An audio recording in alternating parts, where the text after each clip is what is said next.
تو امام الانبیاء صلی اللہ علیہ وسلم کے دیوانوں، آقا کریم صلی اللہ علیہ وآلہ وسلم کی محبت میں بے چین و بے قرار رہنے والوں، کہ جس طرح گزشتہ جمعہ سنا تھا کہ اللہ تبارک و تعالیٰ اپنے پیاروں سے امتحان لیتا ہے، اپنے پیاروں سے امتحان لیتا ہے۔ کریم اللہ نے اپنے نبیوں سے امتحان لیا، اپنے رسولوں پیغمبروں سے امتحان لیا، اپنے ولیوں سے امتحان لیا، غوث کتب ابدالوں سے اللہ رب العزت نے امتحان لیا۔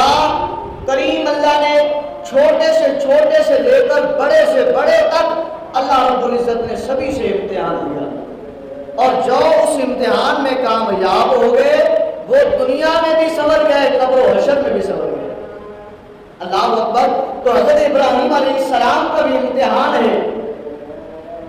آپ کی ولادت باسعادت جس طرح ہو رہی ہے، وہ آپ کی والدہ ماجدہ، ان پر اللہ کا امتحان ہے۔